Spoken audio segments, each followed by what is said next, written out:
रत्नागिरीमध्ये 2 दिवसांपासून मुसळधार पाऊस सुरू आहे। आज देखील जिल्ह्याला रेड अलर्ट जारी करण्यात आलेला आहे। पावसामुळे जगबुडी नदीनं धोक्याची पातळी ओलांडली आहे। किनारपट्टी भागामध्ये तुफान पाऊस झाल्यामुळे काजळी नदीनं रौद्र रूप धारण केलं आहे। तर रत्नागिरीतल्या काजळी नदीची ही दृश्य आपण पाहतो आहोत। काजळी नदीचं हे विस्तीर्ण असं पात्र आणि हे पात्र अक्षरशः दुथडी भरून वाहत आहे।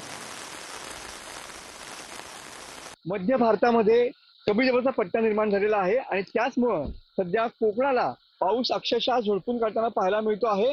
आज हवामान खात्यानं या ठिकाणी पावसाचा रेड अलर्ट दिलेला पाहायला मिळतो आहे आणि त्याचमुळं तब्बल 2 दिवस कोकणात मुसळधार ते अतिमुसळधार पाऊस पडताना पाहायला मिळतो आहे। तुम्ही बघू शकता की ही काजळी नदी आहे आणि या काजळी नदीने सुद्धा या ठिकाणी पात्र जे आहे त्या ठिकाणी रौद्र अवतार केलेला पाहायला मिळतो आहे। अक्षरशः सगळ्याच तालुक्यामध्ये या ठिकाणी 100 मिलीमीटरहून अधिक पाऊस या ठिकाणी झालेला पाहायला मिळतोय। ऐन गणेशोत्सवात देखील हा पाऊस अशाच पद्धतीनं पडत राहिला तर चाकरमान्यांचे मोठे हाल होणार आहे।